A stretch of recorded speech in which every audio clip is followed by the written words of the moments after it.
I never imagined my life would change so dramatically on a rainy Tuesday afternoon. I was a simple marketing coordinator at a tech startup when Alexander Chin walked into our office for a business meeting. He was everything the magazines said he was: tall, handsome, successful beyond measure. But what they didn't mention was his kindness, the way his eyes crinkled when he smiled, or how he remembered my coffee order after meeting me just once. Our romance was a whirlwind. 6 months later, I stood in a designer wedding gown worth more than my annual salary, marrying the man of my dreams. The ceremony was everything I'd ever wanted: elegant, intimate, and filled with love. Alexander held my hands and promised to cherish me forever. I believed every word. But as we exchanged vows, I noticed her. Margaret Chun, my future mother-in-law, sat in the front row with a smile that didn't quite reach her eyes. She wore an ice blue dress that matched her cold demeanor perfectly. Throughout the ceremony, I caught her watching me with an expression I couldn't quite read. It wasn't hatred, exactly. It was something else. Something that made my stomach twist. "You look beautiful," Alexander whispered as we walked down the aisle together as husband and wife. I squeezed his hand, pushing away my unease. This was my wedding day. Nothing could ruin it. I was wrong. "Darling, I have something to discuss with you," Alexander said 3 days after we returned from our honeymoon in Bali. We were having breakfast in our new penthouse overlooking the city. The morning sun streamed through floor-to-ceiling windows, making everything feel warm and hopeful. I smiled, expecting news about a business deal or perhaps plans for our first dinner party. Instead, his next words made my coffee taste bitter. "My mother will be moving in with us. Temporarily." I set down my cup carefully. "Your mother? Here. Just for a few months. The renovations on her estate are taking longer than expected, and she can't stand the noise. You understand, don't you?" His eyes pleaded with me. What could I say? This was his mother, his family home, and I was the newcomer, the girl from a modest background who'd somehow captured the heart of one of the country's most eligible bachelors. "Of course," I heard myself say. "Family is important." Alexander's relief was visible.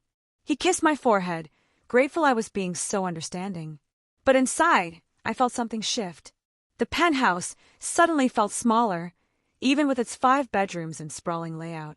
Margaret moved in that weekend with an entourage of staff, enough luggage to fill a hotel, and a list of requirements that made my head spin. She needed the master guest suite on the east side for optimal morning light. She required specific organic foods prepared by her personal chef. She expected complete silence during her afternoon meditation sessions. "Don't worry," Alexander assured me. "She'll barely notice we're here." I wish that were true. It started small. Little observations that could almost pass as helpful advice. "Dear, you really should consider updating your wardrobe now that you're part of this family. First impressions matter in our circles. Alexander has always preferred his eggs prepared a certain way. I'll show you the correct method. In our family, we maintain certain standards. It's important you understand the expectations." Each comment felt like a paper cut. Small, seemingly insignificant, but collectively painful. Margaret delivered them with a smile, always in front of Alexander, always phrased as if she were doing me a favor. "Mom's just trying to help," Alexander would say when I tried to express my discomfort. "She wants you to feel comfortable in our world." But I didn't feel comfortable. I felt scrutinized, judged, and found wanting at every turn. The breaking point came during a dinner party we hosted for Alexander's business associates. I'd spent days planning the menu, coordinating with the staff, selecting the perfect wine pairings. I wanted to prove I could handle hosting events in Alexander's world. Margaret swept in an hour before guests arrived and changed everything. The seating arrangement, the centerpieces, even the music selection. When I protested, she touched my arm with a patronizing smile. "Trust me, dear.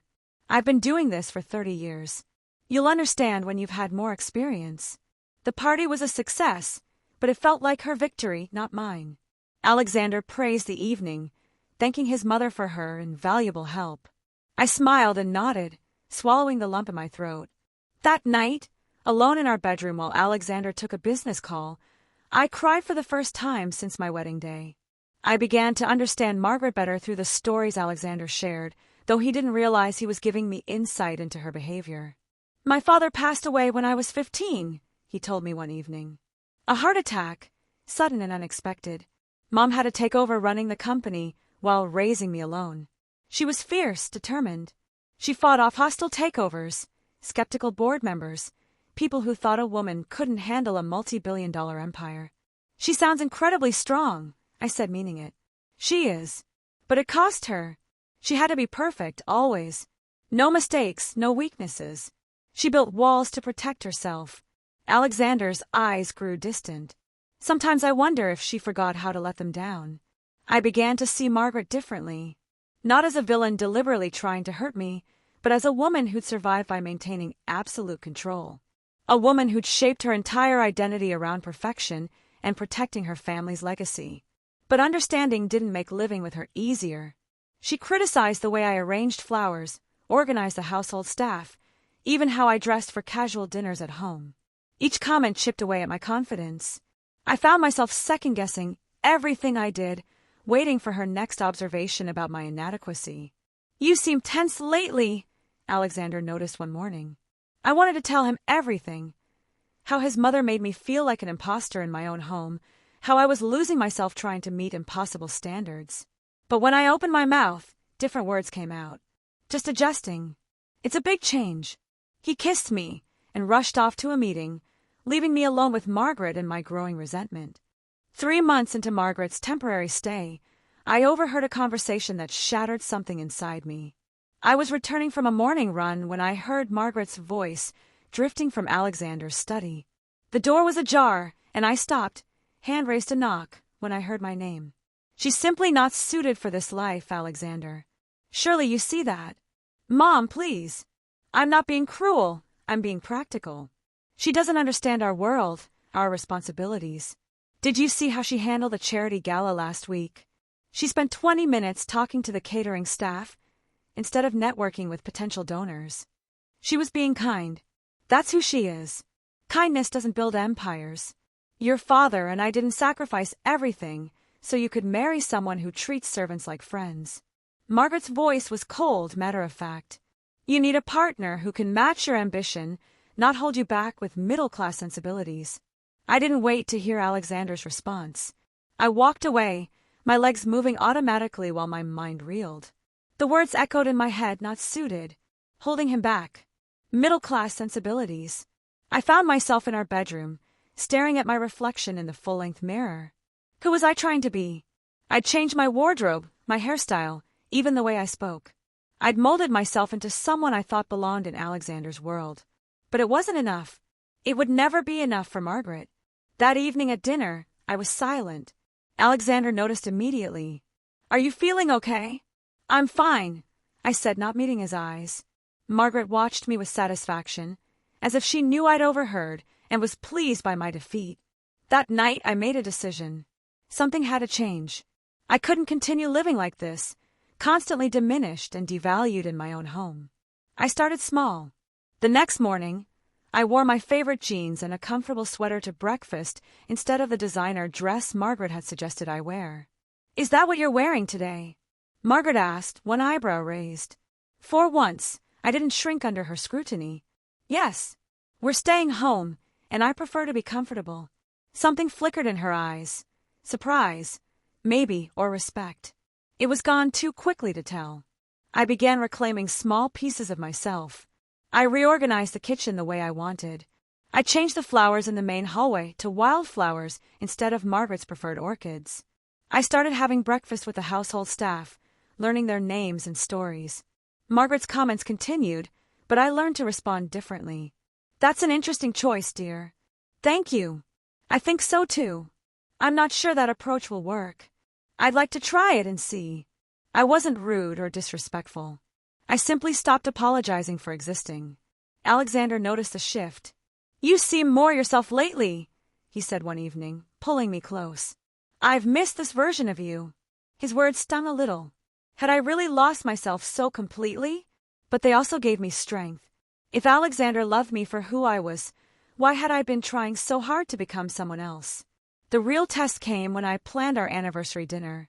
Margaret tried to take over immediately, offering suggestions that were really directives.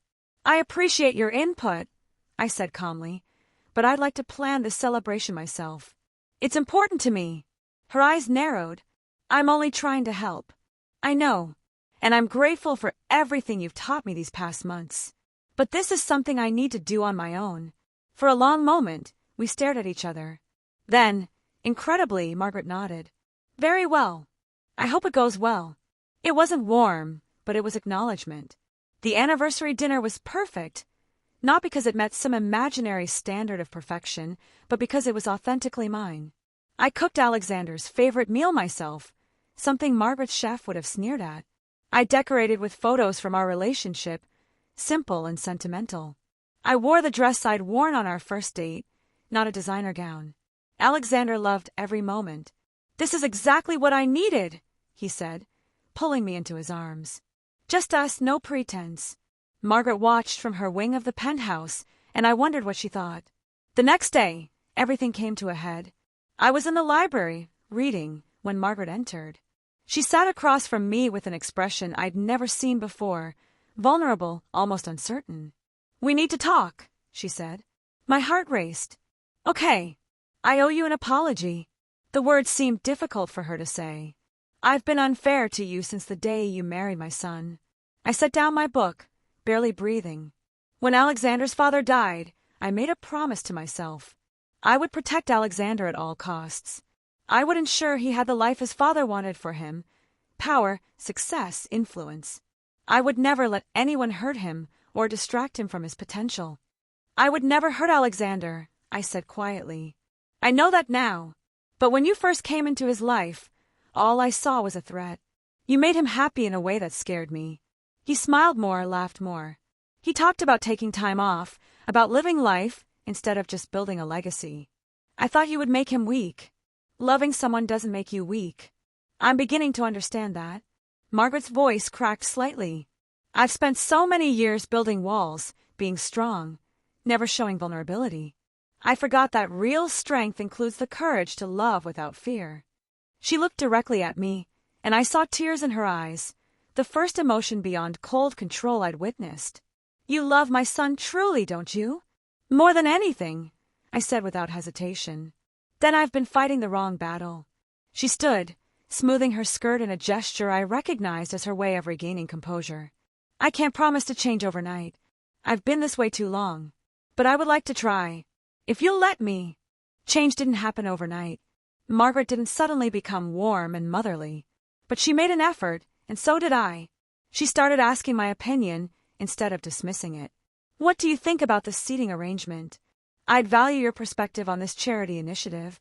I learned to see past her criticism to the fear underneath. When she corrected how I organized something, I heard, "I'm terrified of losing control." When she questioned my choices, I understood. "I'm scared my son will need me less." "Tell me about yourself," she said one afternoon over tea, a ritual she'd initiated. "Not about marrying Alexander. About you. Who were you before you became Mrs. Chen?" So I told her. About growing up in a small apartment with parents who worked multiple jobs. About putting myself through college. About my dreams of making a difference through my marketing work. About the guilt I sometimes felt for living in luxury while people I loved struggled. She listened without interrupting, without judging. "You have strength I never recognized," she said finally. "It's different from mine, but no less real. You survived challenges I can't imagine, and you did it without becoming hard. That's remarkable." It was the first real compliment she'd ever given me. We started spending more time together. She taught me about the business world Alexander inhabited, explaining dynamics and relationships I'd never understood. I introduced her to my world, the small neighborhood bakery I loved, the community center where I volunteered, the simple pleasure she'd forgotten existed. "I spent 20 years at the top," she told me during one of our walks through the city. "I forgot what it felt like to be human instead of invincible." Alexander watched our growing relationship with barely contained joy. "I hoped you two would get along eventually," he admitted. "I just never knew how to make it happen." "You didn't need to," I said. "We needed to figure it out ourselves." 6 months after moving in, Margaret announced her estate renovations were complete. "I'll be moving back next week," she said during dinner. I felt an unexpected pang of sadness. Despite everything we'd been through, despite the difficult beginning, I'd grown to appreciate Margaret's presence. We built something real together, not a perfect relationship, but an honest one. "You're welcome to stay longer if you'd like," Alexander offered. Margaret smiled, genuinely this time. "I think it's time you two had your home to yourselves. You've been more than patient with me." It wasn't patience, I found myself saying. It became family. Margaret's eyes glistened. She reached across the table and squeezed my hand. "Thank you for not giving up on me, for seeing past my thorns to whatever was worth saving underneath." "Thank you for letting me in," I replied. The week passed quickly. On moving day, as Margaret's staff loaded the last of her belongings, she pulled me aside.